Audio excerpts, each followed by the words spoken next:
आमच्या सुदाम काटे research foundation तर्फे स्वागत करतो. आणि हे स्वागत करायला मला खूप खूप खूप आनंद होतोय, कारण गंगा खेडकर हे आमचे गेले जवळजवळ 40 वर्ष झाले मित्र आहेत, आमच्या परिचयाचे. सुदाम काटे रिसर्च फाउंडेशन ही सुरू केली, याचा मूळ उद्देश असा की आपल्या समाजामध्ये जो sickle cell anaemia, thalassaemia, haemoglobin D, haemoglobin H असे एक कॉमन हिमोग्लोबिनोपॅथीज आहेत, त्याच्यावरती आम्ही काम करायचं ठरवलंय. आणि त्याच्यामध्ये हा आजार आपल्याला कंट्रोल कसा करता येईल त्याच्याकरता मग मॅरेज काउन्सिलिंग हा एक कार्यक्रम आम्ही आता घेतलेला आहे. मॅरेज काउन्सिलिंग साठी निदान ज्या भागामध्ये सिकल सेल जास्त आहे तिथला तो आदिवासी समाज आज तरी ते मॅरेज काउन्सिलिंग कन्सेप्ट ऍक्सेप्ट करायच्या मूड मध्ये नाहीये, म्हणून आम्ही त्यांना दुसरा अल्टरनेटिव्ह प्रीनेटल डायग्नोसिस साठी दिलेला आहे. आणि प्रीनेटल डायग्नोसिस हे प्रत्येक कुटुंबाला घरातल्या प्रेग्नंट बाईचं थॅलेसिमियासाठी, सिकल सेलसाठी, हिमोग्लोबिनोपॅथीसाठी प्रथम स्क्रीनिंग करून घ्यायचं. ती जर त्या दिवसाची असेल तर तिचं नवऱ्याचं करायचं, आणि तिचा नवरा कॅरियर असेल का सफर असेल तर त्या बाईला प्रीनेटल डायग्नोसिसचा सल्ला द्यायचा आहे. आदिवासी समाजामध्ये आम्ही हा कन्सेप्ट आता रुजू करायला सुरुवात केलेली आहे. हळूहळू हा आदिवासी समाज प्रीनेटल डायग्नोसिस साठी तयार होत आहे. आणि ते चांगल्या रीतीने जर प्रयत्न केला तर निश्चितच हा आदिवासी समाज प्रीनेटल डायग्नोसिस ही सुविधा उपलब्ध झाल्यास त्याचा उपयोग निश्चितपणाने करेल. एवढं सांगून मी शर्मिलाकडे डॉक्टर गंगा खेडकरांची माहिती देण्यासाठी सांगतोय. We welcome you, sir. It is indeed a privilege to have with us today Padma Shri Dr. Raman Ganga Khedkar.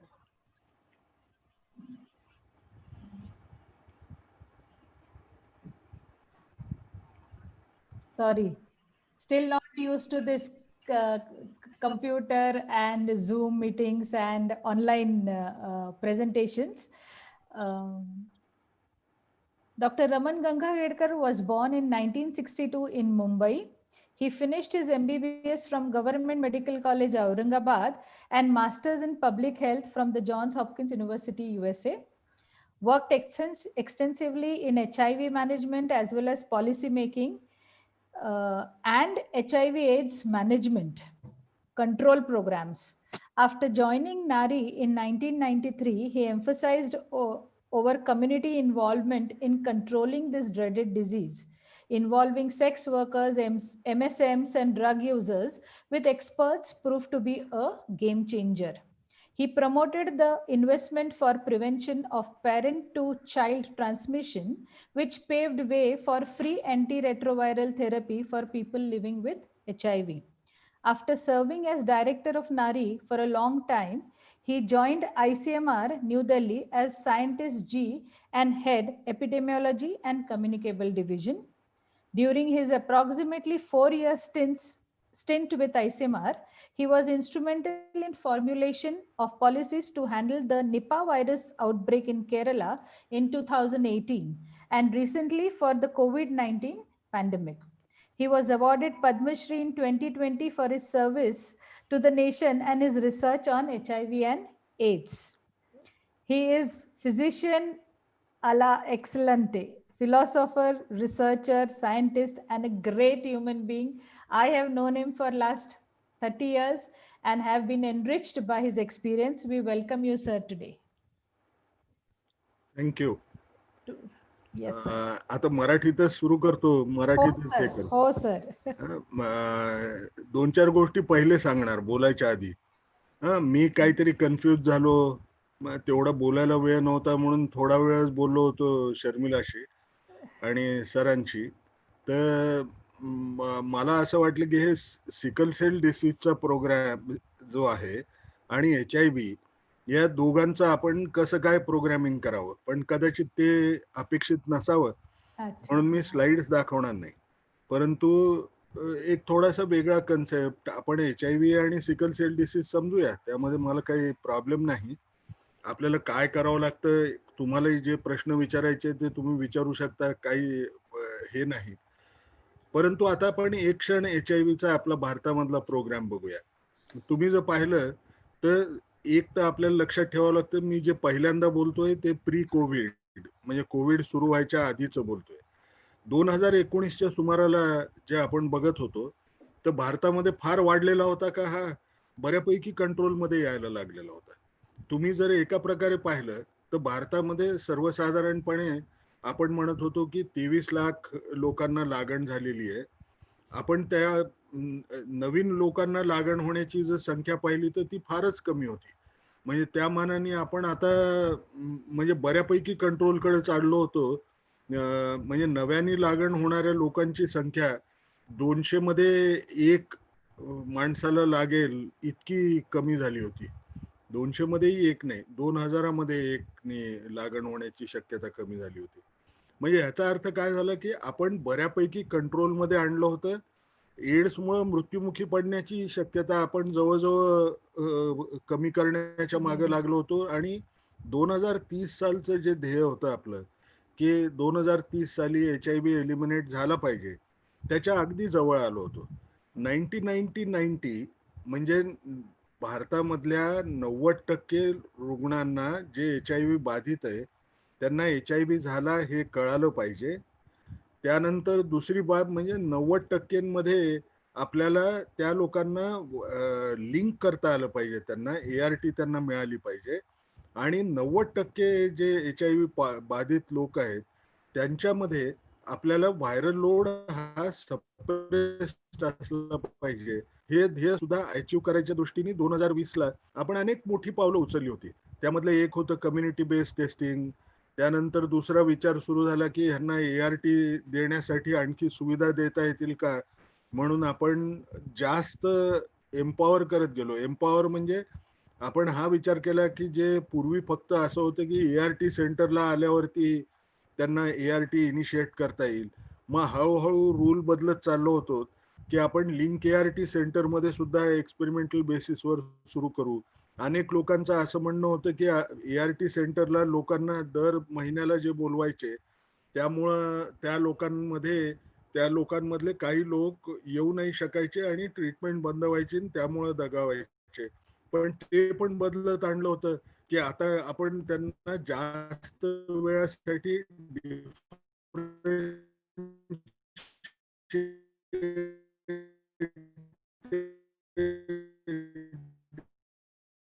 Model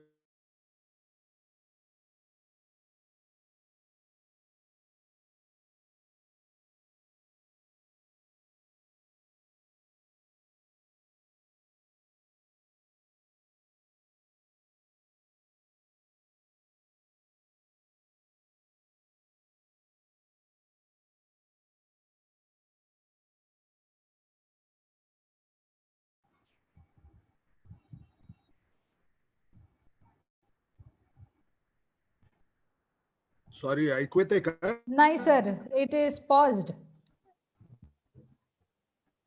hello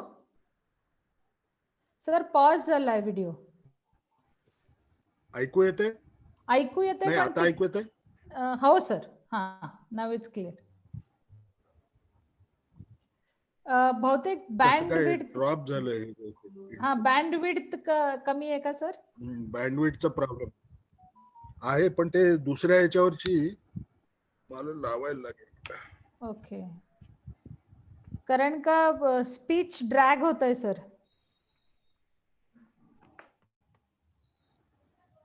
एक मिनिट, मी दुसऱ्या याच्यावर घेऊन येस बघतो. सर.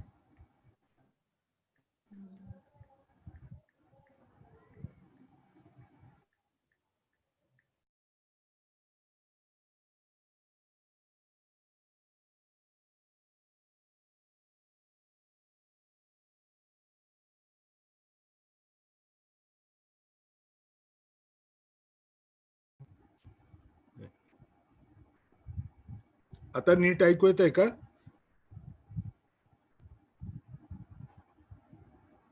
Yes yes. आता प्रॉब्लेम वाटत नाही ना? नाही नाही नाही. ठीक आहे. Okay sir. पण म्हणजे एक क्षण असा आला होता आपल्याकडं की कदाचित आपण सर्व्हिसेस चांगल्या प्रकारे देऊ शकू. पब्लिक प्रायव्हेट पार्टनरशिप वाढवण्याकडे सुरुवात झाली होती. प्रायव्हेट सेक्टरच्या लोकांना इन्व्हॉल्व्ह करायला आपण सुरुवात केली होती. कम्युनिटी बेस्ड टेस्टिंग म्हणजे आपण पेशंटनी आपल्यापर्यंत पोहोचावं यापेक्षा आपण कॅम्प बेस्ड अप्रोच करू, कम्युनिटीमध्ये जाऊ, त्यांना टेस्टिंग ऑफर करू, हा प्रकार सुरू झाला होता. आणि एका प्रकारे असं वाटत होतं की आपण कदाचित हे 90-90-90चं जे टार्गेट होतं ते तर नक्की अचीव्ह करू, पण त्याला थोडासा उशीर झालेला होता. तसं पाहिलं तर 2020 सालासाठी खरं टार्गेट होतं 95-95-95, म्हणजे 100पैकी 95 लोक जे HIV बाधित आहे त्यांना कळलं पाहिजे की त्यांना लागण झालेली आहे. 95% लोक त्यांच्यामधले जे पॉझिटिव्ह आहेत त्यांना आपण ARTच्या सेंटरला लिंक केलं पाहिजे आणि 95% लोकांमधला व्हायरल लोड हा थांबला पाहिजे. पण हे सगळं जे होतं हे थोडंसं कोविडमुळे बदललं, जे आपण नंतर बघूया. म्हणजे काय झालं हे पण आपल्याला समजायला हवं. पण आपण एक क्षण हा विचार करूया की हे झालं कसं? हे होण्यासाठी तुम्ही जर पाहिलं तर याचं मॅसिव्ह एक्सपान्शन, ART सेंटर्स, जे टार्गेटेड इंटरव्हेन्शन प्रोग्राम्स, जे सेक्स वर्कर्स मध्ये ज्या वेश्या व्यवसाय करणाऱ्या बायका होत्या, जे समलिंगी संभोग करणारे पुरुष होते, किंवा जे नशेचे पदार्थ नशेवाटे घ्यायचे, यांच्यामध्ये सर्व प्रकारे त्यांना लागण होऊ नये यासाठी अनेक इंटरव्हेन्शन सुरुवात झाली होती. त्यामुळे ह्याचं स्ट्रक्चर एवढं मोठं होतं की जवळजवळ 2,000 प्रोजेक्ट्स होते जे ह्यांच्यामध्ये चालवले जात होते. आणि ART सेंटर्सची संख्या जवळजवळ 550च्या जवळ होती. 550 ART सेंटर्स, त्याच्या दुप्पट लिंक ART सेंटर्स, आणि मदर टू चाइल्ड ट्रान्समिशनचा प्रोग्रामही जोरात सुरू झालेला होता. आपलं कव्हरेज जे होतं प्रिव्हेंटिव्ह इंटरव्हेन्शनचं, जे वेश्या व्यवसाय करणाऱ्या स्त्रिया किंवा main having sex with main म्हणजे समलिंगी संभोग करणारे पुरुष किंवा इंजेक्टिंग ड्रग युजर्स, यांच्यामध्ये सुद्धा जवळजवळ 80% जाऊन पोहोचलेलं होतं. म्हणजे अशा परिस्थितीमध्ये आपण फरक खूप करू शकलो. आता आपण जेव्हा कव्हरेज म्हणतो तर आपलं कव्हरेज म्हणजे काय असतं? कव्हरेज म्हणजे हे असतं की आपल्याला जवळजवळ 2016च्या सुमाराला आपल्याला हे 17ला आपल्याला हे दिसून आलं की ज्या व्यक्तीला ART सुरू केली, ART म्हणजे HIVच्या विरुद्ध जी औषधं असतात, ती औषधं जर चालू केली तर त्यांच्या शरीरामध्ये विषाणूची संख्या इतकी कमी होते की त्यांच्यामुळे दुसऱ्याला लागण होण्याची शक्यता ही अतिशय कमी होऊन जाण्याची शक्यता वाढते. मग असं जेव्हा लोकांच्या नजरेत आलं त्यावेळेला हे ठरवलं गेलं की आपण ART जर वापरली तर HIVचा प्रसार आपण तोडण्यामध्ये, आज जसं आपण COVID-19ला म्हणतो की आपण मास्क घालावा, पूर्वीच्या काळी असं होतं यामध्ये की निरोधचा वापर करावा म्हणून म्हणायचे. पण निरोधच्या बरोबर आपण ART जर वापर केली तर मग लागण होण्याची शक्यता भयंकर कमी होते. मग आपण ह्यामध्ये जास्त आपल्याला त्रास होणार नाही असं एकंदर जेव्हा दिसायला लागलं तर 2 गोष्टी झाल्या. सगळ्यात पहिले म्हणजे ART प्रोग्राम आपल्याला जितका वाढवता येईल तेवढं वाढवणं, म्हणजे सगळ्यांच्या जितकं जवळ असा दवाखाना असेल की जिथून हे ART घेतील तिथून त्याला मिळायला हवी. दुसरी गोष्ट म्हणजे ART जरी नुसती मिळत असेल तरी दुसऱ्याला लागण होऊ नये म्हणून त्याच्यासाठी जे इंटरव्हेन्शन्स असतात ती इंटरव्हेन्शन्सही जोमाने सुरू करावी. यासाठी सर्वात पहिली गोष्ट काय हवी होती की आपल्याला जर ART जास्त लोकांना सुरू करायची आहे तर आपल्याला जास्त लोकांना टेस्ट करायला लागेल.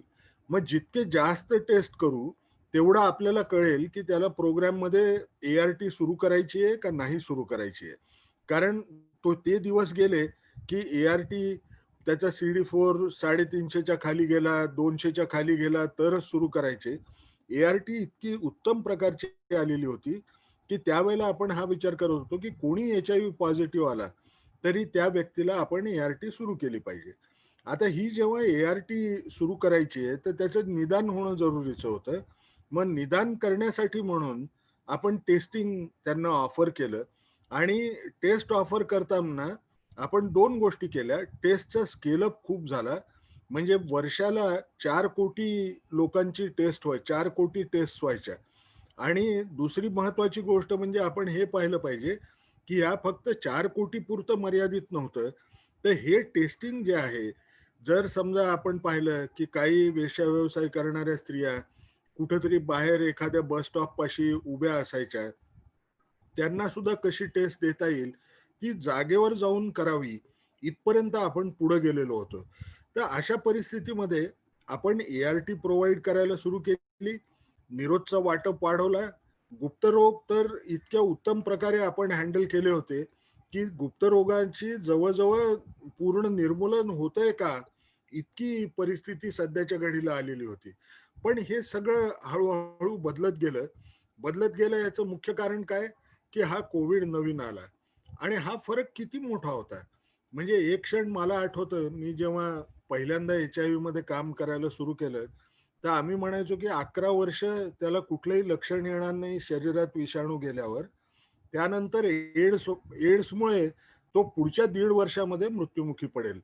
परंतु ही औषधं इतकी पॉवरफुल आहेत, ही जी अँटीरेट्रोव्हायरल थेरपीची, ती अँटीरेट्रोव्हायरल थेरपी एखाद्या व्यक्तीला जिवंत ठेवण्यामध्ये किती यशस्वी ठरतात, तर एकदा औषध सुरू केल्यावरती त्याचं आयुष्य जवळ-जवळ 45 वर्षांनी वाढवता येऊ शकतं. जर त्यांनी वेळच्या वेळी ही औषधं घेतली. इतकी प्रभावी ही अँटीरेट्रोव्हायरल थेरपी, त्याच्या विरुद्धची औषधं सुरुवात झाली. पण ह्याच्यामध्ये एकच आपण सारखं म्हणायचो, की ही औषधं घेत असताना खंड नाही पडला पाहिजे. कारण आपण जे औषधं सुरू करतोय, त्या औषधांमध्ये एक औषध थोडंसं वीक प्रकारचं औषध असायचं. ते दररोजचं दररोज नाही घेतलं, तर ते विषाणूला संधी द्यायचं, की ह्या औषधाच्या विरुद्ध दाद न देणारा विषाणू तयार व्हावा म्हणून. आणि परिणाम काय झाला, की आपल्याला ही सारखी भीती असायची, की ड्रग रेझिस्टंट म्हणजे औषधाला दाद न देणारा विषाणू असा पसरेल का? याची आपल्याला भीती वाटायची. पण आता एक फार छान बाब झाली, की एक नवीन औषध सुरू झालं, ज्याला डोल्युटग्राव्हिर म्हणून म्हणतो. पूर्वी काय होतं, 3 औषधाचं मिश्रण आपण वापरायचो. एक होतं टेनोफाविर, दुसरं होतं लॅमिवुडिन आणि तिसरं होतं इफाविरन्स. या TLEला आपण द्यायचो, पण TLEचे दुष्परिणाम फार दिसायचे. कारण त्या व्यक्तीच्या शरीरामध्ये जसं कोलेस्ट्रॉल आहे, ट्रायग्लिसराईड आहे, हे वाढलेलं दिसायचं. त्या व्यक्तीला आपल्याला डिप्रेशन येण्याचा चान्स जास्त असल्याचं आपल्याला दिसायचं. काही लोकांच्या मनामध्ये आत्महत्या करायचे विचार यायचे. हे औषधांचे दुष्परिणाम होते. तर हे कमी करण्यासाठी म्हणून आपल्याला चांगलं पॉवरफुल औषध हवं होतं, ते डोल्युटग्राव्हिर मिळालं. हे डोल्युटग्राव्हिर औषध सुद्धा TLE सारखंच आहे. पण TLEला जो दुसरा प्रॉब्लेम होता, की आपल्याला खाण्यामध्ये काहीतरी कमी करायला लागायचं. म्हणजे ते TLEची गोळी एकच जरी असली, तरी ती गोळी घ्यायच्या 1.5 तास आधी आणि 1.5 तास नंतर आपल्याला तेलकट जेवण करता यायचं नाही. मग हे सगळ्या बाबी ज्या होत्या ह्या जाचक वाटायच्या लोकांना. म्हणून मग आपण एक चेंज केला. हा डोल्युटग्राव्हिर आता टेनोफाविर, लॅमिवुडिन आणि डोल्युटग्राव्हिर याची एकच गोळी दिली जाते. ही गोळी अतिशय उत्तम आहे. हळूहळू सगळ्या पेशंट्सना हे TLD म्हणून म्हणतो आपण. हे TLD सुरू होतंय. ते घ्यायला बिलकुल घाबरू नये. TLD अतिशय चांगलं औषध आहे आणि TLD मध्ये काय म्हणावं त्याला, TLD मध्ये त्याचा इम्पॅक्ट जो असतो ना, तो खूप दिवसापर्यंत राहणारा. म्हणजे मी एखाद दिवस गोळी नाही घेतली, तर लगेच ड्रग रेझिस्टन्स किंवा औषधाला दाद न देणारा विषाणू होईल का तयार, ही भीती TLD मध्ये नसते. त्यामुळं TLD हे अतिशय उत्तम औषध आहे. ते औषध आता सगळ्यांना मिळायला सुरू झालेलं आहे. ते सगळ्या लोकांना फेजेसमध्ये देणार. एक-एक करत बॅचेसमध्ये देणं सुरू झालेलं आहे. ते घ्यायला घाबरू नये. कारण आपण पाहिलं HIV बाधित लोकांमध्ये एक प्रॉब्लेम काय असतो, की पहिलेची गोळी चांगली चालू आहे. मला काही त्रास होत नाहीये. आता नवीन गोळी डॉक्टर द्यायला लागला. तर एक प्रकारचा विश्वास उडून जातो. मी पूर्वी चांगला होतो, आता कशाला गोळी बदलायला लागली. पण हे तुमच्या फायद्याच्या दृष्टीने उत्तम आहे. पण आपण थोड्या 2-3 गोष्टी HIV मधल्या ह्या शिकून घेऊ, की TLD जेव्हा आपण देतो, तर आपण काय काळजी बाळगली पाहिजे. ज्यांना टेनोफावीर मिळत असतं, टी म्हणजे टेनोफावीर, त्यांनी प्रत्येकाने एक लक्षात ठेवलं पाहिजे, की त्याची हाडं जी असतात ही ठिसूळ होऊ शकतात. जर हाडं ठिसूळ होतात, तर ती ठिसूळ का होत आहेत? कारण त्या हाडामधलं कॅल्शियम हे जे औषध आहे हे बाहेर काढत असतं आणि त्याचा दीर्घकालीन परिणाम सुद्धा आपल्याला अनेक लोकांमध्ये दिसतो. आपल्याला एक दिसून येतं, की त्यांना काही वर्षानंतर आपल्याला त्यांच्या शरीरामध्ये कॅल्शियम कमी झाल्यामुळं त्यांना थोडंही कुठं जर खाली पडले, तर त्यांना फ्रॅक्चर व्हायची भीती असते.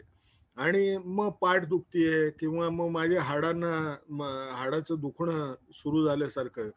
तर मग टेनोफावीर जी व्यक्ती घेते, त्या व्यक्तीने एक काय लक्षात ठेवलं पाहिजे, मेजॉरिटी सध्या टेनोफावीरवर आहेत. आपण एक लक्षात ठेवलं पाहिजे, की टेनोफावीर चालू असताना आपल्याला सकाळी किंवा संध्याकाळी अर्धा तास उन्हामध्ये आपण फिरलं पाहिजे. हे फिरलं तर मग ही टेनोफावीरमुळं कॅल्शियमचा जो लॉस होतो, तो आपल्याला भरता येऊ शकतो. नाही आपल्याच्यानी होत नसेल, तर कमीत कमी त्या व्यक्तीने कॅल्शियम आणि D3 ची जी गोळी असते, ती गोळी दररोज घ्यावी. ज्या लोकांना D3 ची डेफिशियन्सी D3 ची कमी असेल, त्या व्यक्तींनी त्याचे सॅशे मिळतात. ते सॅशे आठवड्याला 1 ह्याच्याप्रमाणे आपण 4 वेळा एका महिन्यामध्ये देण्याचा प्रयत्न करतो. म्हणजे मग वर्षभर आपल्याला काही विशेष प्रॉब्लेम येत नाही. लॅमिवुडिन हे अतिशय साधं औषध आहे. जे डोल्युटग्राव्हिरला फक्त एकच दुष्परिणाम असतो. तो मुख्य म्हणजे त्याचं वजन वाढायची जी भीती असते, त्याचं पोट सुटायची एक भीती या डोल्युटग्राव्हिरमध्ये असते. पण बाकी कुठल्याही प्रकारे ह्याला फार घाबरायची जरुरी नाही. डोल्युटग्राव्हिर चालू असताना आपल्याला एक लक्षात ठेवलं पाहिजे, की जर आपल्याला टीबी झाला किंवा आपल्याला पूर्वी काही विशिष्ट प्रकारचं औषध आहे, जसं राल्टेग्राव्हिर म्हणून म्हणतो आम्ही. साधारणपणे पब्लिक प्रोग्रामिंगमध्ये ते कोणाला दिलेलं नसतं. परंतु हे जर औषध जर दिलं, तर त्याला दुप्पट डोस घ्यावा लागतो डोल्युटग्राव्हिरचा. तर ते डॉक्टर ठरवत असतो. फक्त त्याला आपल्याला सांगणं आपल्या दृष्टीने महत्वाचं असतं, हे लक्षात ठेवलं पाहिजे. TLD सुरू करा. जे आपण म्हणत होतो, की 45 वर्ष आयुष्य निदान झाल्यावरती आजच्या घडीला देता येतं. कदाचित म्हणजे मी माझ्या पेशंट्सना जसं म्हणतो, की HIV बाधित व्यक्ती या HIV-मुळं तर नक्की मरणार नाहीच. परंतु त्या HIV-मुळं मरणार नाही, पण सारखं डॉक्टरला दाखवावं लागतं. म्हणून इतर कुठले आजार जरी आले, तरी त्या आजारांचं लवकर निदान होऊन त्यांची मॅनेजमेंट करणं सोपं जाऊ शकतं. मी दरवेळेला माझ्या पेशंट्सना म्हणतो, की जो HIV पॉझिटिव्ह माणूस आहे, त्याचं संपूर्ण आयुष्य जितकं असेल, ते HIV निगेटिव्ह माणसापेक्षा जास्त दिसण्याची शक्यता वाढत चाललेली आहे. कारण त्यांचं निदान लवकर होतं आणि त्यांना ट्रीटमेंट पण लवकर मिळत असते. हेच औषधं आपण गरोदर बाई जर समजा HIV पॉझिटिव्ह म्हणून सापडली, तर तिला सुद्धा हीच औषधं देतो. त्यामुळं परिणाम काय होतो? जी बाळाला लागण होण्याची शक्यता आहे, ती सुद्धा जवळ-जवळ नाहीच्या जवळ जाऊ शकते. म्हणून त्या औषधालाही नाही म्हणू नये, HIV टेस्ट करायलाही नाही म्हणू नये. समजा ही औषधं पुढे चालून समजा 15-20 वर्षानंतर फेल व्हायला लागली, तर त्याच्या विरुद्ध सेकंड लाईन असते. सेकंड लाईनची औषधं आहेत. सेकंड लाईन फेल झाली, तर थर्ड लाईनची औषधं. भारत सरकार हे सगळे औषधं फ्री देतं. फर्स्ट लाईनही आहे, सेकंड लाईनही आहे, थर्ड लाईन आहे. पण अनेकांच्या मनात काय विचार येतो, की ह्या 3 लाईन्स आहेत, तर फर्स्ट लाईनवरती मी आहे. पण मी जर कधी गोळ्या चुकत गेल्या, तर काही घाबरायची जरुरी नाही, दुसरं औषध आहे. हा विचार असा करू नये. कारण आपण एक लक्षात ठेवावं, हे जसं कौन कौन बनेगा करोडपती असतं ना, तो म्हणतो की 3 लाईन्स आहेत तुमच्याकडे. आपण पहिली लाईन जेव्हा घालवतो, तर आपल्या लक्षात यायला लागतं की नाही, आता फक्त 2च उरल्या. तोच प्रकार आयुष्याशी जेव्हा आपण बघत असतो, तो फार मोठा होतो. एक लाईन गमावणं हे आपल्याला परवडणारी बाब नाही. म्हणून हे औषधं वेळच्या वेळी घेणं अतिशय जरुरीचं आहे. आता हे औषधं घेत असताना काही त्याचे दुष्परिणाम असतात. त्या दुष्परिणामामध्ये एक दिसून येतं की HIV मुळे खुद्द माणसाला लवकर वार्धक्य यायला सुरू होतं. HIV मुळे दुसरे जे आजार असतात, जे साधारणपणे वय वाढल्यामुळे दिसणारे आहेत, ते साधारण 8 ते 10 वर्ष आधी त्या माणसामध्ये सुरू होण्याची शक्यता असते. आता हे सांगणं का जरुरी आहे? कारण ह्याच्या विरुद्ध आपल्याला उपाययोजना करण्याची वेळ येते, म्हणून डॉक्टरला जाऊन ते सर्व तपासण्या करून घेणं जरुरीचं असतं. आता हे कोणते आजार असतात? जसं ब्लड प्रेशर आहे, ब्लड प्रेशर होण्याची शक्यता असते, डायबिटीज होण्याची शक्यता असते. त्या व्यक्तींमध्ये आपण पाहिलं की ज्यांना HPV नावाच्या विषाणूची लागण झाली असेल, त्यांना कॅन्सर सर्व्हिक्स होण्याची, एक प्रकारचा कॅन्सर व्हायची एक भीती असते. म्हणून ह्या सर्व बाबींसाठी आपण डॉक्टरला दरवेळेला वेळोवेळी दाखवणं, ते जे वर्षातनं एकदा वेगवेगळ्या चाचण्या सांगतात, त्या चाचण्या करून घेणं, हे आपल्या दृष्टीने महत्वाचं असतं. त्याचबरोबर त्याचे हाडं तुटू नये म्हणून त्याच्यासाठी आपण औषधोपचार करतो. या सर्व बाबी आपल्यासाठी अतिशय उत्तम असतात. आता मला समजा सिकल सेल आहे. सिकल सेल आहे आणि HIV झाला. सिकल सेलमध्ये HIV झाला तर फार काही धोका उद्भवला का? फार धोका उद्भवला नाही.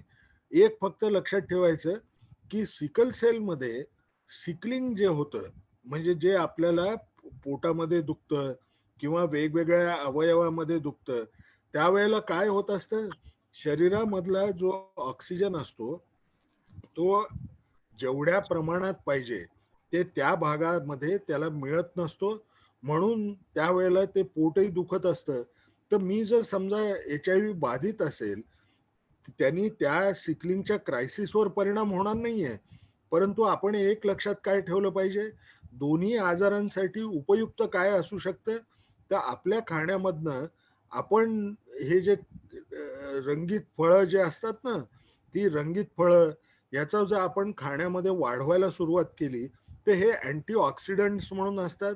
हे जे काय हे डॅमेज जे होत असतं, त्याच्यामध्ये एक सुपर ऑक्साईड रॅडिकल म्हणून निघत असतं.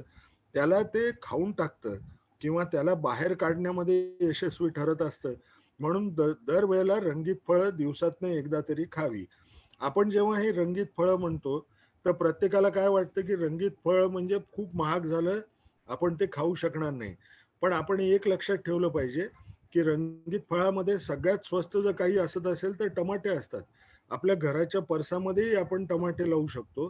त्या टमाट्यांचे मध्ये सुद्धा हे फ्लॅव्होनॉइड्स आणि कॅरोटिनॉइड सबस्टन्सेस जे आहेत, ते त्याच्यामध्ये जास्त असतात, म्हणून ते खाणं आपल्या दृष्टीने उपयुक्त ठरू शकत असतं.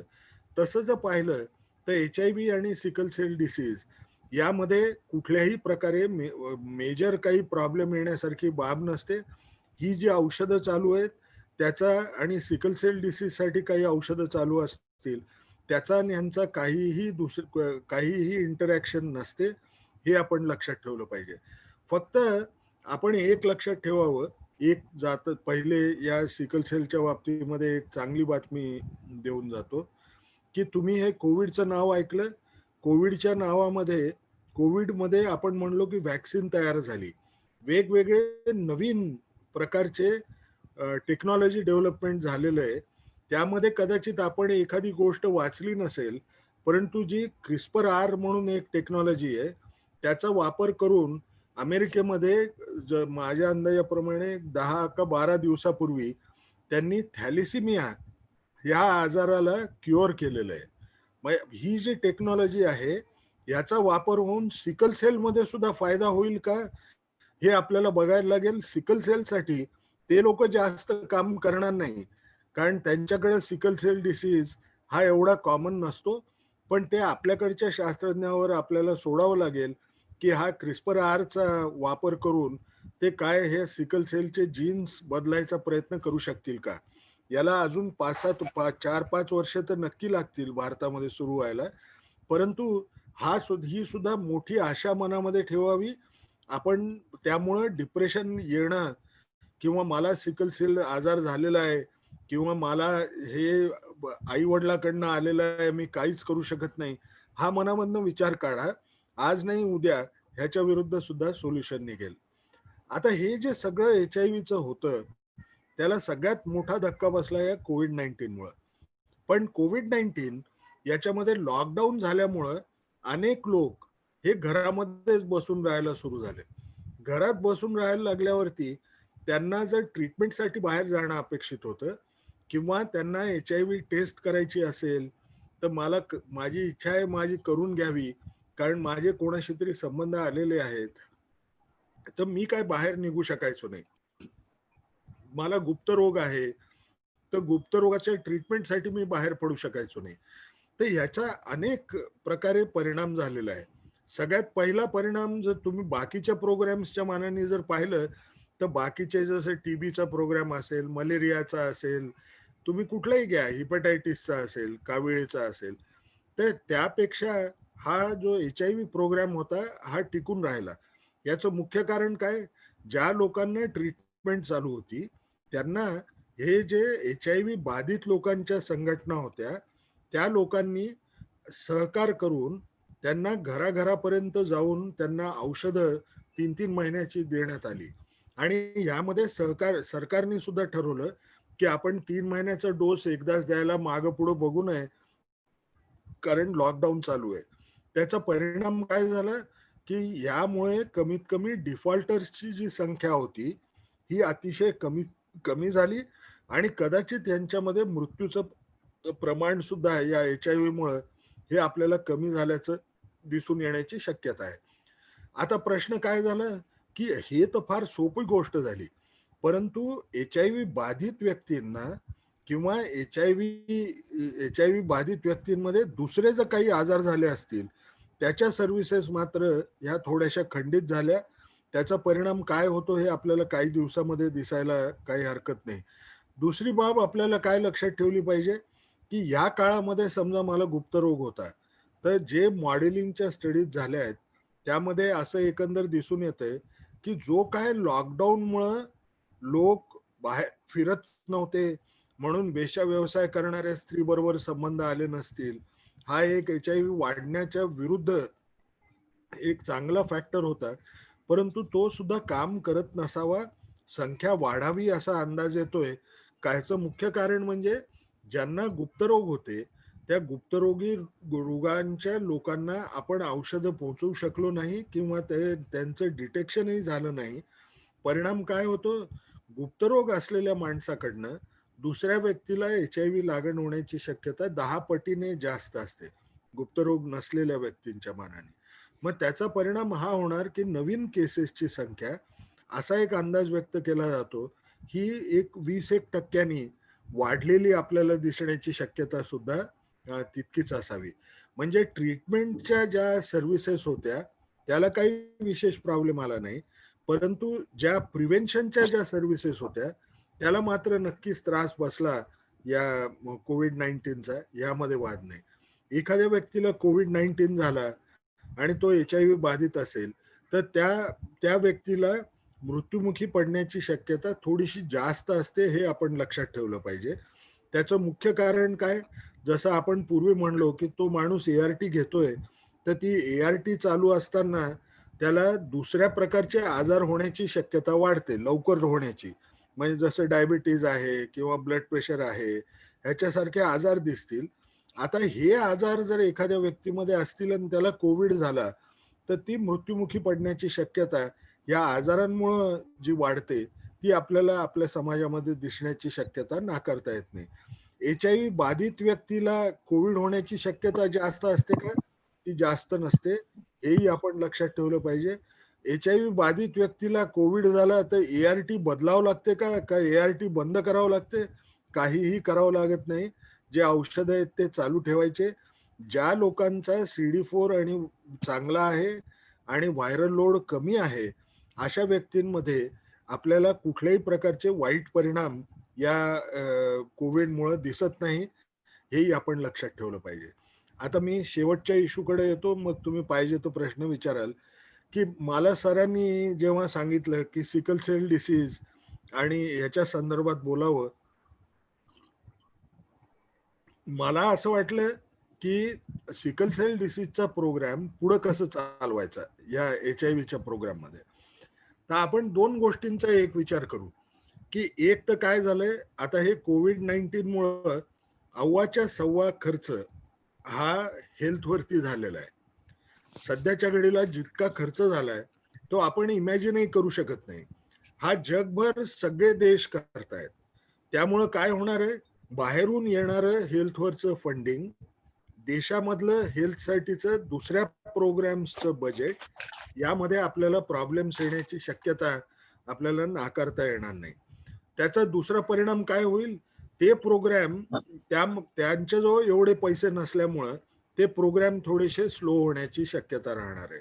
मग अशा परिस्थितीमध्ये आपण एक लक्षात ठेवलं पाहिजे, आपल्याला जे निगडित होते, जो टीबीचा प्रोग्राम होता, तो आपण HIV मध्ये जेव्हा राबवायला सुरू केला, HIV टीबी प्रोग्राम, तर आपण फार यशस्वी ठरलो होतो की 85% टीबीचे जे रुग्ण असतील त्यांची तपासणी करण्यामध्ये HIV साठी आपण यशस्वी व्हायचो. त्यांच्यामध्ये कोण HIV पॉझिटिव्ह आहे त्याप्रमाणे आपल्याला काम करता यायचं. आणि सेम जे HIV बाधित असतील त्यांच्यामध्ये किती लोकांना टीबी आहे हे पण आपण बघणं सुरू केलं होतं. तेही फार पॉवरफुली चाललं होतं. आता हिपॅटायटिस बी आणि सी याचाही एक नॅशनल प्रोग्राम सुरू झालेला आहे. ट्रायबल भागामध्ये आपण बघतो हिपॅटायटिस बीचं प्रमाण खूप जास्त असतं. मग ह्या प्रोग्रामची सुद्धा HIV प्रोग्राम मध्ये आपण असं ठरवलं होतं की हा प्रोग्राम, जे औषधं देण्याचा जो प्रोग्राम असेल तो HIV बाधित HIVच्या प्रोग्रामच्या थ्रू देण्यात यावा. तर ही जी बाब होती यालाही थोडासा धक्का बसलाय, यामध्ये काही शंका नाही. मग अशा परिस्थितीमध्ये जेव्हा आपल्याला बजेट्स कमी होणार आहेत, प्रोग्राम हा वाढू शकणार नाही, त्यावेळेला आपण 2-3 बाबींचा एक विचार केला पाहिजे.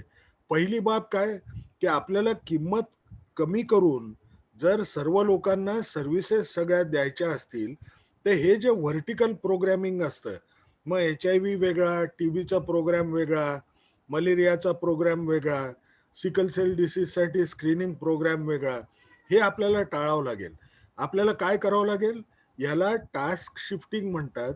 म्हणजे तोच वर्कर जो तुम्हाला जेनेटिक काउन्सिलिंग देतो, तो वर्कर HIV काउन्सिलिंग का करणार नाही याचा विचार केला पाहिजे. जो HIV काउन्सिलिंग करतो तो तो ह्या सिकल सेल डिसीजचं निदान करण्यामध्ये का कामी येणार नाही हा विचार केला पाहिजे. HIV मध्ये तुम्हाला सगळ्यांना माहिती की आपण प्रेग्नंट बाई जर असली तर तिची HIV टेस्ट करतो. आपल्याला माहिती आहे की आपल्या आपल्या भागामध्ये ट्रायबल जे डिस्ट्रिक्ट्स आहेत त्यांची संख्या जवळजवळ म्हणजे जवळजवळ 15% जवळ असते. म्हणजे त्याच्यामध्ये 50% पेक्षा जास्त ट्रायबल लोक राहत असलेले जे जर जिल्हे पाहिले तर ती संख्या जवळजवळ 15% वर आहे. म्हणजे 15% वर भागामध्ये आपल्याला समजा प्रोग्राम सिकल सेलचाही चालवायचा असेल तर आपण काय केलं पाहिजे, HIV प्रोग्रामिंग मध्ये जे प्रेग्नंट बाई आली की तिची आणि तिच्या नवऱ्याची तपासणी होते, त्यामध्ये जर आपण सिकल सेलची तपासणी करायची असं जर ठरवलं तर काय फार मोठं नुकसान होईल अशातलं बाब नाही आहे. म्हणून HIVचा प्रोग्राम त्यासाठी लावावा, त्याचा वापर करावा. आणि सगळ्यात महत्वाचं काय की जो सिकल सेल पॉझिटिव्ह आला, समजा ट्रेट असेल, दोघांमध्येही ट्रेट असेल, तर आणि बाळाचंही समजा एकाला सिकल सेल ट्रेट असेल दुसऱ्याला नाही, अशा परिस्थितीत जो मूल जे होतं त्या मुलाची तपासणी आपण जसं HIVच्या तपासणीसाठी सुरुवात करतो तशी आपण करायचा प्रयत्न करावा. त्यामध्ये जास्तीत जास्त लोक ज्यांना आहे हा आजार हे पण समजण्यामध्ये दोन्ही प्रोग्राम एकत्र येऊन काम करू शकतात. आपण ट्रायबल भागामध्ये पाहिलं की ट्रायबल भागामध्ये टॅटू करणं म्हणजे गोंदून घेणं हे फार कॉमन आहे. गोंदून घेण्यामुळं काय होतं, बहुतेक वेळेला आपल्याला हिपॅटायटिस बीचं प्रमाण वाढल्यासारखं वाढतं. कावेळेचा जो बीचा विषाणू असतो, तर आपण हिपॅटायटिसच्या प्रोग्रामलाही जवळ केलं तर आपल्याला दोन्ही प्रकारे फायदा होऊ शकतो. टीबीच्या प्रोग्राममध्ये आपण टीबीच्या प्रोग्राम बरोबर असल्यामुळं HIV कंट्रोलमध्ये येऊ शकतो, टीबी कंट्रोलमध्ये येऊ शकतो. मलेरिया प्रोग्रामिंग हे सुद्धा ट्रायबल एरियामध्ये करणं अपेक्षित आहे. तर ते सुद्धा आपण चारही प्रोग्राम एकत्र घेऊन जर गेलो तर कदाचित तेच मॅन पॉवर आपण चार ठिकाणी वापर केल्यामुळं खर्च कमी होईल आणि सर्व्हिसेस आणि सुविधा जास्त मिळतील, हे आपण लक्षात ठेवलं पाहिजे. माझ्या मते ही वेळ ऑलरेडी आलेली आहे. मी तुम्हाला दुसरी एक आत्ताचे नवीन जे हे झालेले आहेत NFHS 5 त्याच्यामधल्या स्लाइड, फक्त 3च स्लाइड दाखवतो. तुम्ही जर पाहिलं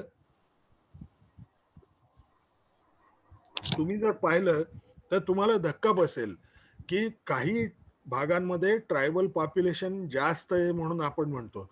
त्यामध्ये अंदमान निकोबार इथं जवळजवळ खूप जास्त प्रमाणामध्ये ट्रायबल लोक राहतात. त्यांच्यामध्ये डायबिटीस किती दिसलंय, नुकताच NFHS 5 चा सर्वे झाला. तर अर्बन म्हणजे जे शहरी भागात राहतात त्यांच्यामध्ये जवळजवळ 20% लोकांना डायबिटीज असल्याचं दिसून येतंय. बायकांमध्ये जवळजवळ 17% बायका यांच्यामध्ये सुद्धा, ज्या बायका आणि पुरुष जे ग्रामीण भागात राहतात, आपल्याला डायबिटीज झाल्याचं दिसून येतं.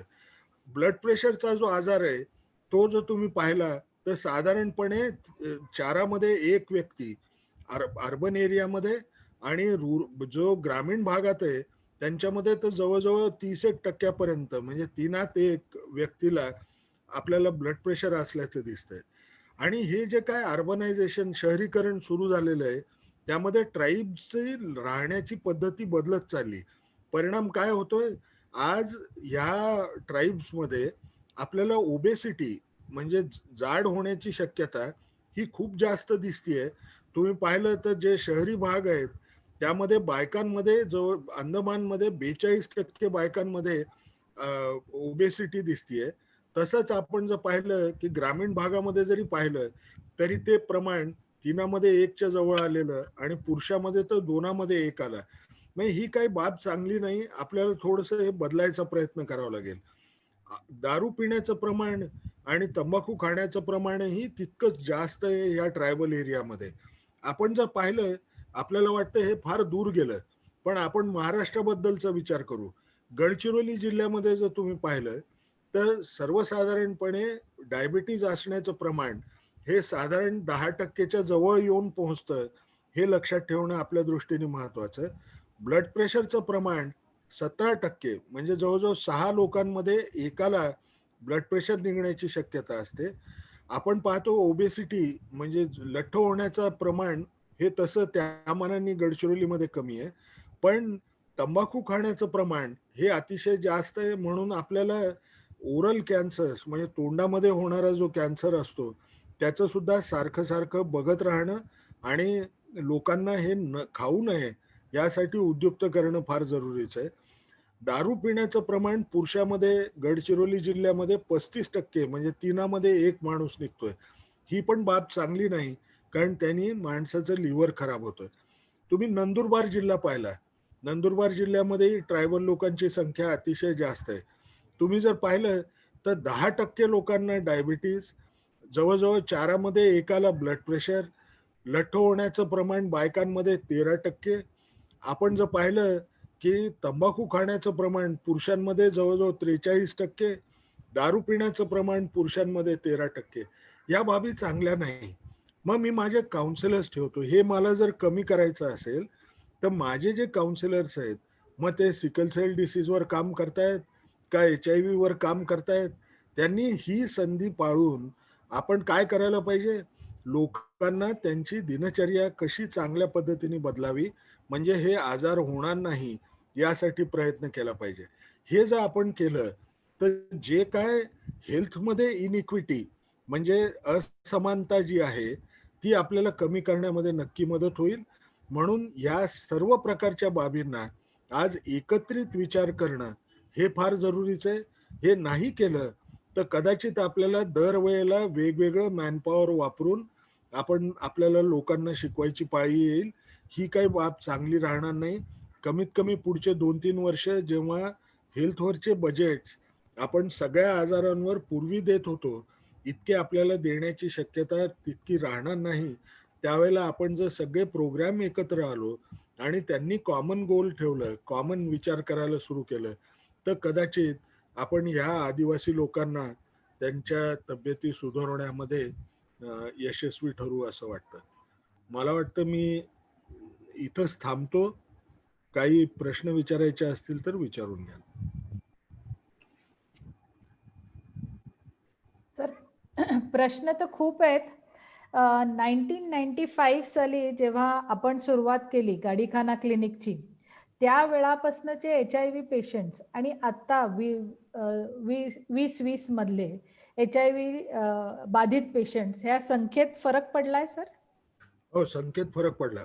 म्हणजे मी गुप्त रोगाचे रुग्ण तर म्हणजे मी जवळजवळ पाहणं बंद झालं 2003-4 पासून. ते पेशंटच दिसणं कमी झालं. त्याच्यानंतर जे HIV बाधित होते त्यांच्यामध्ये नव्याने लागण झालेले लोक हे साधारण 2015 नंतर दिसणं अतिशय कमी झालं. काय हे प्रमाणच कमी होत चाललंय. नव्याने लागण होण्याची शक्यताही कमी होत चालली. पण this is basically because of awareness आणि मुख्य म्हणजे ART सुरू झाली ना. ART आपण जितक्या जास्त लोकांना देऊ त्यामध्ये काय होतं, कम्युनिटीमध्ये प्रत्येक व्यक्तीच्या शरीरामध्ये विषाणू जर कंट्रोलमध्ये राहिला तर त्या विषाणूचं प्रमाण पुरुषाच्या वीर्यामध्ये आणि स्त्रीच्या योनिस्रावामध्ये इतकं कमी होऊन जातं की त्यामुळं एकापासनं दुसऱ्याला लागण होणं हे अतिशय कमी होतं. त्यामुळं हे जास्त फरक पडला. ओके. आणि त्या काळचे म्हणजे 95 साली जे HIV बाधित पेशंट्स होते, जे आता फुल ब्लोन एड्स आपण जे म्हणतो, ते पेशंट्स अजून काही आहेत? खूप जण आहेत. म्हणजे मी नावं सांगू शकत नाही. नाही सर, नावं नाही. पण म्हणजे एवढी लॉंगिटिव्हिटी आहे? भरपूर आहे. मी तर आता लोकांना स्पष्ट म्हणतो, पेशंट जो आहेत त्या प्रत्येक पेशंटला म्हणतो, तू न मी मरायच्या आधी मरणार आहे न तुला या HIV मुळे मृत्यू येणार आहे. अच्छा. वेळीच्या वेळी घ्या. पण ह्याच्यामुळे मग समाजात थोडीशी रिलॅक्सेशन झालं असं वाटत नाही सर? की झाला HIV झालाच तर त्याच्यावर औषध आहे. नाही, त्यामुळे रिलॅक्सेशन नाही. कारण प्रत्येकाला एक इच्छा काय असते की प्रत्येकाचं विचार करायची पद्धत वेगळी असते. जो HIV इन्फेक्टेड व्यक्ती असतो त्याला वाटत असतं की मला कधी ना कधीतरी कोणीतरी सांगावं मी निगेटिव्ह झालो म्हणून, काहीतरी औषधाने बरा झालो. पण तसं अजून औषध कुठलं निघालेलं नाही. त्यामुळे त्यांच्या मनामध्ये ती खंत राहते. आणि शेवटी आयुष्य काय आहे, आयुष्य हे परसेप्शनवर आहे. परसेप्शन म्हणजे मी जे माझ्या मनात जे येतं, मग ती बाब चांगली असेल आणि मला वाईट वाटली तर ती वाईटही दिसू शकते. जे एखादी वाईट बाब आहे त्याच्यामध्ये जर मला वाटलं चांगली बाब झाली ती मला चांगली दिसू शकते. शेवटी माझ्या मन जेव्हा माझं खात असतं की मला HIV झाला तर त्या व्यक्ती बेफिकीर होऊ शकत नाही. म्हणजे त्या व्यक्तींना खंत तर ही सारखी लागून असते, यामध्ये वाद नाही. ते रिलॅक्स वगैरे होत नाहीत. फक्त आता एक झालं की त्यामुळं पूर्वी जे व्हायचं की HIV झालेल्या व्यक्तीला समजा एखादं कपल आहे की त्यांच्यामध्ये एकाला लागण झाली आणि दुसऱ्याला नाही झाली तर हे लोकांचं डायव्होर्स कधी ना कधीतरी व्हायचा. पण हे प्रकार आता बंद झाले कारण त्यांनी गोळ्या घेतल्या तर HIV बाधित आहे का बाधित नाही यांनी फार फरक पडत नाही. म्हणजे HIV equivalent to a death sentence, ते जे फिअर होतं that is gone from the society. 100% कमी. सर, शहाद्या बाबांचं जे सिकल सेलचं सेंटर आहे म्हणजे सिकल सेल दवाखाना आहे, तिथे कोणी गायनेकोलॉजिस्टच जात नाहीत. मग तिथे HIV टेस्टिंग कितपत केलं जातं ट्रायबल एरियामध्ये? ट्रायबल एरियामध्ये होतं ना. गव्हर्नमेंट हॉस्पिटल्स करतात? हो, फॅसिलिटी बेस्ड टेस्टिंग आहे. म्हणजे समजा सरांनी ठरवलं की माझ्या क्लिनिक मध्ये मी टेस्ट करणार आहे HIV ची, तर तिथं त्या टेक्निशियनला ट्रेन केलं जातं आणि किट्स फ्री देतात. ते हे फॅसिलिटी बेस्ड सुद्धा चालू आहे. ओके, गव्हर्नमेंटला लिहिलं तर ती मुभा उपलब्ध होऊ हो शकेल. हो हो अगदी. कारण का आमची हिमोग्लोबिनोपॅथी टेस्टिंग अजून तिथल्या भागातनं जातच नाहीये सर. एक HIV टेस्ट तुम्ही फ्री ऑफ कॉस्ट देताय. आम्हाला एक 800 ते 900 रुपयाची ती प्रीनेटल टेस्ट पडते, जी तिथे कोणीच करत नाही. Where they need to do it because prenatal diagnosis झाला तर हे थोडंसं कंट्रोलमध्ये सिकल सेल येऊ शकतो, पण तो त्या भागातनं होत नाहीये. तर HIV बरोबर गव्हर्नमेंट ऑब्लिगेटरी जर केलं की सिकल सेल टेस्टिंग झालं पाहिजे, त्याची फ्री टेस्टिंग आम्ही प्रत्येक पाड्यापाड्यातनं देऊ, तर त्याचा उपयोग होण्याची शक्यता आहे, जे सध्या होत नाहीये सर. नाही, याचं उत्तर एवढं सोपं नाहीये. हा, कारण सिकल सेल डिसीज मध्ये एक प्रकारचा स्टिग्मा असतो. HIV टेस्ट मध्ये एक प्रकारचा स्टिग्मा आहे. आहे. दोन गोष्टी एकत्र करायच्या आधी लोकांना आपल्याला इन्व्हॉल्व्ह करावं लागेल की ह्या दोन्ही गोष्टीची होईल. फ्री करणं फार सोपं आहे HIV टेस्ट. ते सरकारला अप्रोच केलं तर ते म्हणतील तुम्ही घ्या, तुम्ही काय करायचं ते करा, मला त्याशी काही देणं घेणं नाही, फक्त रिपोर्ट करा म्हणून. फ्री टेस्ट करणं अवघड नाहीये, पण लोकांना ते नीट समजावून सांगणं काउन्सिलिंग की आपण का करतोय हे पण तितकंच जरुरी आहे. कारण हे स्टिग्मावाले, सोशल स्टिग्मावाले आहेत आजार. तुमच्याकडे असे काही रिपोर्ट्स आहेत का सर ट्रायबल एरियात HIV केलेले? ट्रायबल एरियाचा पेशंट जो असतो ना, इतका गरीब असतो, तो इथपर्यंत पोहोचत नाही. हो ना सर, तोच तर प्रॉब्लेम आहे. पण मग त्याचं टेस्टिंग केलं जातंय का? हो हो, ते लोकल साइट्सला आहे. नंदुरबारला मोठं ART सेंटर आहे. अच्छा. धुळ्याला सुद्धा मोठं ART सेंटर आहे. शहाद्याचं मला एक्झॅक्ट आठवत नाही, पण ते नॅकोच्या वेबसाईटवर गेलं तर तुम्हाला सगळं दिसेल की लिंक ART सेंटर कुठं आहे, त्याचे नावं आणि सगळं लिहिलेलं असतं. सर, आमचा नंदुरबारचा जो पेशंट आहे किंवा नर्मदे काठचा पेशंट आहे, तो तालुका हॉस्पिटलपर्यंतही पोहोचू शकत नाही, तर नंदुरबारला पोहोचणं तर फार अवघड आहे. नाही, हे सर आता कसं झालेलं होतं, प्रायमरी हेल्थ सेंटरला जरी पेशंट पोहोचला, म्हणजे गरोदर बाई, तर तिची टेस्ट होते, रॅपिड टेस्ट. फक्त प्रश्न हा आहे की आता प्रायमरी हेल्थ सेंटर कुठं आहे हे मला नाही सांगता येणार. म्हणजे त्या एरियाबद्दल मला फार माहिती आहे असं म्हणू नाही शकत मी, पण ते कुठेही करता येते ह्यामध्ये वाद नाही. कारण कसं लास्ट आमचं राणी बंगांचा जो टॉक झाला, त्या टॉकमध्ये त्यांनी असं सांगितलं की ह्या तरुण वर्गातनं प्रॉमिस्क्युअस बिहेवियर खूप वाढायला लागलंय because they are imitating urbanisation. तर तिथे आता ही HIV टेस्ट करणं फार गरजेचं होऊन बसलेलं आहे. तर म्हणून मी तुम्हाला विचारत होते की PHCs मधनं मध्ये आलं तर देतात, पण तुम्ही जे म्हणलात की अर्बन एरियामध्ये we are going to the patients and giving them medicine, म्हणून ह्याच्यात ब्रेक पडलेला, खंड पडलेला नाहीये. नाही ना, नाही, तुम्ही म्हणजे मी तर उलट म्हणतो, सरांना सुरू करायचं असलं तर त्यांनी MSACS ला लिहावं. MSACS त्यांना सगळं देईल सपोर्ट. ओके. कारण त्यांना टेस्ट करायला करणं जरुरीचं आहे, ते बिलकुल तयार होतील लगेच. आणि पॉइंट केअर करणं सोपं आहे का ह्या टेस्ट? ती तर व्हिज्युअलच टेस्ट आहे ना. Okay okay. रॅपिड टेस्ट व्हिज्युअलच आहे. Okay okay sir. आणि पॉझिटिव्ह आल्यावर कन्फर्मेशनला कुठं पाठवायला सांगतील, आणखी एक एलायझा करायला. Correct correct. कारण का ही आयडिया सर तुम्ही जी आता दिलीत ना टास्क शिफ्टिंगची, ती आमच्याही डोक्यात आहे की जिथे जिथे कोरोनासाठी आता त्यांनी नवीन टेम्पररी क्लिनिक्स तयार केलेले आहेत, can these clinics be utilised further in rural area specifically for sickle cell counselling आणि डायग्नोसिस? हे आता करता येणार नाही असं माझं मत आहे, कारण त्याला त्या क्लिनिक्सलाही स्टिग्मा आहे. कोविडच्या हॉस्पिटलमध्ये गेला किंवा कोविड टेस्टिंग करायला गेला, त्याला लोक घाबरतील. माझ्या अंदाजाप्रमाणे थोडा अजून वेळ थांबलं पाहिजे. ते कोविडच्या जर फॅसिलिटीज असतील ते आरामात मिळतील. अच्छा. सर एका पेशंटचा प्रश्न आहे की सिकल सेल पेशंट आहे, क्रायसिस मध्ये गेला आणि त्याला HIV आहे, तर ती ART घेतलेली क्रायसिस पिरियड मध्ये चालते का?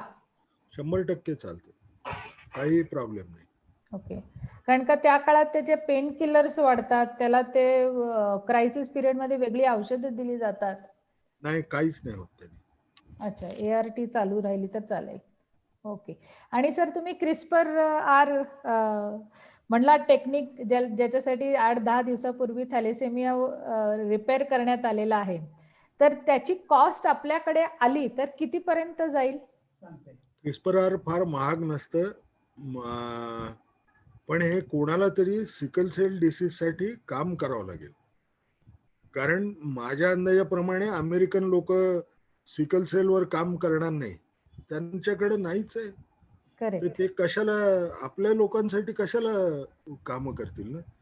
ते टेक्नॉलॉजी डेव्हलप झालेली आहे आणि त्याच्यामधली दुसरी हर्डल ही आहे की ही जीन थेरपी नावाखाली मॉडेल, त्यामुळं आपल्याकडं रिसर्च करायला परमिशन, मग ते रिसर्च सक्सेसफुल झाल्यावर माणसामध्ये करायची त्याची परमिशन, म्हणून मी 5 वर्ष म्हणलो.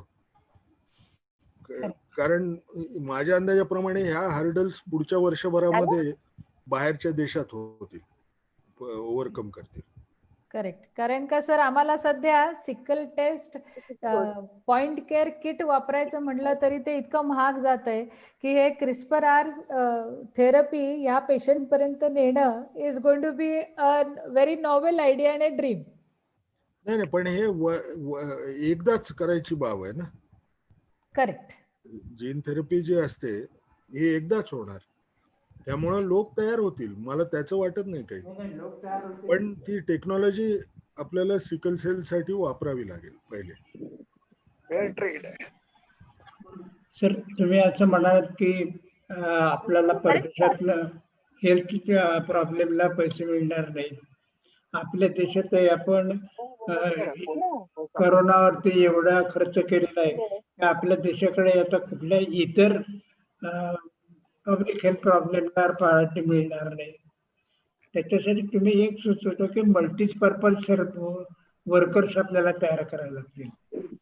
मग असा मल्टीपर्पज वर्कर तयार करणारा एखादा कोर्स आपल्याला सुरू करता येईल का? 100% अगदी करता येईल. कारण आता माझ्या मते डिफायनिंग पार्ट कुठं राहणार आहे, हे जे बजेट येईल फेब्रुवारीमध्ये, त्यामध्ये आपल्याला कळेल की सरकार दुसऱ्या प्रोग्रामसाठी काय करतंय. कारण जिथं हेल्थला प्रायोरिटी आली कोविडमुळे, पण एक्सपेन्सेसही तेवढेच झाले त्या कोविड हँडल करत असताना, त्यामुळं प्रत्येक प्रोग्रामला ते कदाचित स्लॅश करायला लावतील कोविडकडं, कारण व्हॅक्सिन द्यायची आहे त्याची कॉस्ट एवढी आहे. त्याचा परिणाम कसा होणार आहे हे बघणं जरुरीचं राहील. पण इन एनी केस हा इंटिग्रेटेड अप्रोच जो असतो कन्व्हर्जन्सचा, हा आपण म्हणजे आपण जरा जास्त स्वप्न जर पाहिली तर नॅशनल हेल्थ मिशन आहे ना, नॅशनल हेल्थ मिशनला पैसे मागून एखादा PSC काढावी, त्या प्रायमरी हेल्थ सेंटरमध्ये मी डेव्हलप करतो म्हणायचं सगळा प्रोग्राम, आणि मग ट्रेनिंग प्रोग्राम कडे लागावं असं मला वाटतं. हा ट्रेनिंग प्रोग्राम फक्त वर्करसाठीच नाही तर डॉक्टरांसाठी सुद्धा ठेवावा लागेल. हो हो हो.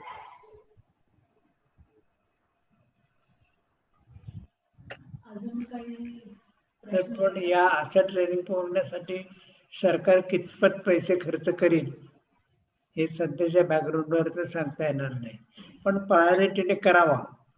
प्रयत्नच नाही, प्रयत्न करायलाच पाहिजे. कारण ते नॅशनल हेल्थ मिशन मध्ये एक फ्लेक्सिबल बजेट असतं, जे बजेटनं तो स्वतः ठरवू शकतो की मी कशावर खर्च करणार. तर तो माणूस चांगला असला किंवा त्याला कुठेतरी नीट चांगल्या माणसाने समजावून सांगितलं तर त्याला बजेट अलोकेशन हा प्रॉब्लेम नाहीये.